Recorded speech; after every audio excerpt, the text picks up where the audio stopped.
Voilà de retour, c'est maintenant le temps des nouvelles de l'industrie avec Marc Bouchard. Marc, on a beaucoup de nouvelles de l'industrie. Évidemment, on ne couvrira pas tout aujourd'hui, là, mais on a ramassé quand même quelques nouvelles importantes. Tu commences avec quoi? Avec la Mercedes classe S, on parlait de dévoilement virtuel. Ça, c'en est un. En fait, il y a le dévoilement virtuel et dans ce cas-là, il y aura presque la conduite virtuelle. Ouh. Parce que la nouvelle Mercedes classe S, c'est un monument de technologie. Visuellement, écoute, la voiture, elle est magnifique. À l'extérieur, la silhouette, elle est super belle. On a vraiment raffermi le côté un peu plus athlétique, mais on a gardé le côté raffiné dans l'habitacle. Regarde cet habitacle-là. Wow. Il est incroyable. Écoute, ça n'a aucun sens. Il y a 45 pouces d'écran à certains endroits. C'est comme en vous, un peu comme il y en a dans d'autres. C'est un système, le nouveau MBUX. MBUX, c'est le nouveau système de gestion multimédia. C'est la deuxième génération qui est plus intelligent encore.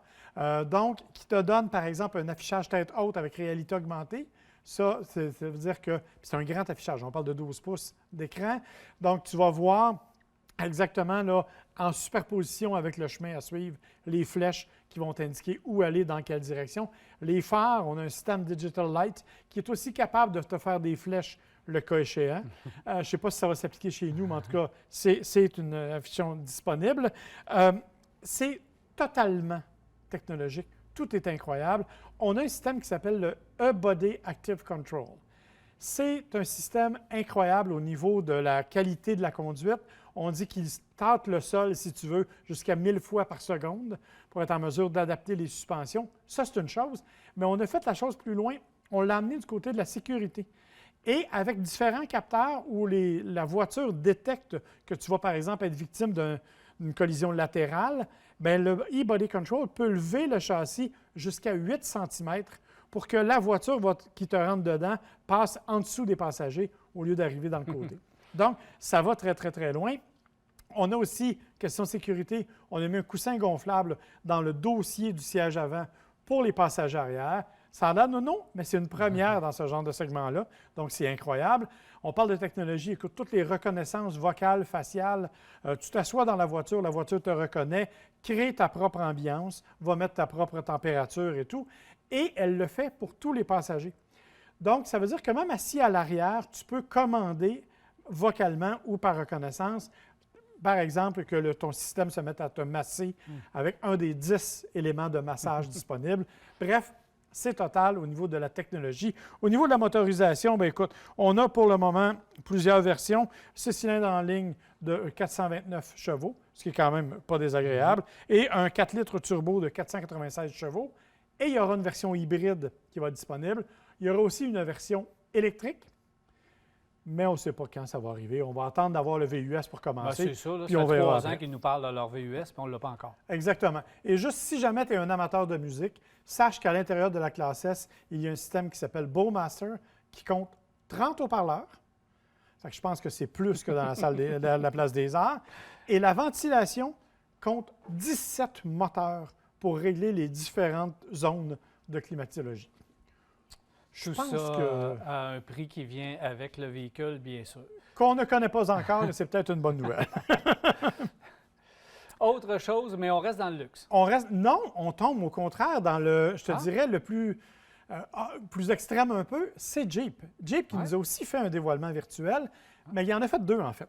Tu as raison en partie où on va parler du luxe avec le Grand Wagoneer, mais on commence avec le Jeep 4XE. Bon, nous, on dit 4XE en français. En anglais, on nous a parlé du 4xe, qui est le système, en fait, que l'on retrouve dans le Compass et le Renegade, qui ne viendront pas en Amérique du Nord. Donc, système qui est donc un hybride branchable, capable d'avoir une certaine autonomie. Dans le cas du Jeep, ici, on parle d'un véhicule qui va avoir 40 km d'autonomie, mais ça en fait le Jeep Wrangler le plus performant, si tu veux, de l'histoire. Bien sûr, on a conservé tous les éléments propres au Jeep Wrangler, tous les éléments, là, le toit qui s'enlève, avec les portières qui s'enlèvent et tout. Les capacités hors route. Toutes les capacités hors route ont été maintenues, les suspensions, les boîtiers de transfert. Tu as le choix avec différents boîtiers de transfert. Au total, 375 chevaux, 450 livres-pieds de couple qui vont être disponibles. C'est quand même assez impressionnant. Évidemment, petit moteur 4 cylindres 2 litres turbo avec le 8 vitesses sous le capot, qui est jumelé à 2 moteurs électriques, c'est-à-dire le système e-torque que l'on connaît déjà, qui s'applique à l'avant, un moteur électrique qui est logé sur l'essieu arrière, qui permet donc d'avoir le contrôle des 4 roues motrices et de diminuer la consommation. On estime qu'il va faire en bas de 7 litres au 100. Assez impressionnant parce que ça consomme quand même pas mal ce véhicule-là, mais ça n'a pas dû être facile de faire une version hybride branchable avec le Wrangler parce qu'on sait que chaque endroit est utilisé, surtout pour optimiser la conduite en route. Alors, bien hâte de voir qu'est-ce que ça donne. Moi aussi, surtout que, bon, toutes les suspensions et les systèmes de différents axes qui se défont Il n'y a pas d'espace là-dessus, de perdu dans un je Wrangler. ne sais pas là. comment c'est fait. Que, Honnêtement, je suis curieux de voir ça. Quand même, ce qui est intéressant, on n'en a pas parlé, c'est la batterie, 17 kWh, ce qui veut dire que théoriquement, si le prix de base est en bas de 45 000 il pourrait être admissible aux aides financières gouvernementales au Québec et au Canada. Jeep nous a aussi présenté un autre véhicule, le Grand Wagoneer, qu'on attendait depuis longtemps, un autre véhicule issu de la nostalgie, mais encore une fois dans une forme beaucoup plus moderne. Et là, on vise directement le luxe, c'est clair. Véhicule 3 rangées, c'est la première fois dans le cas du Wagoneer.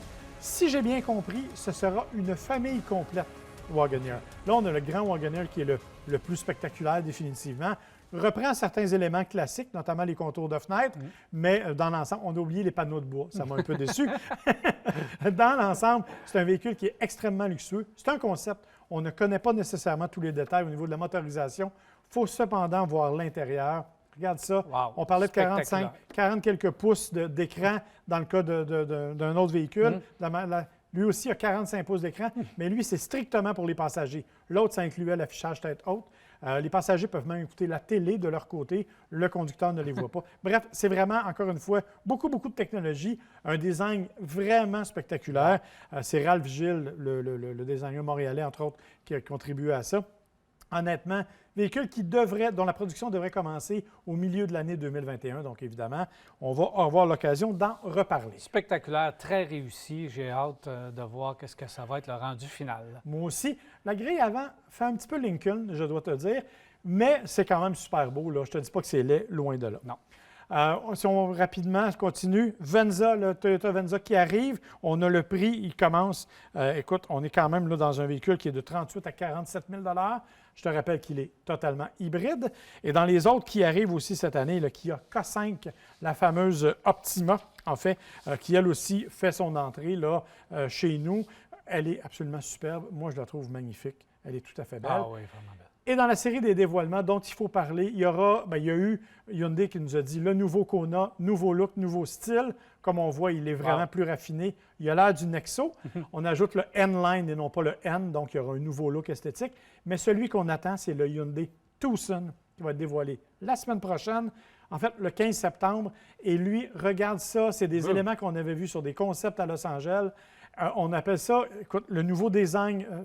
en tout cas, dynamique paramétrique, je ne sais pas trop ce que ça veut dire, mais ça a l'air magnifique. Et tout l'intérieur est refait, c'est une toute nouvelle génération.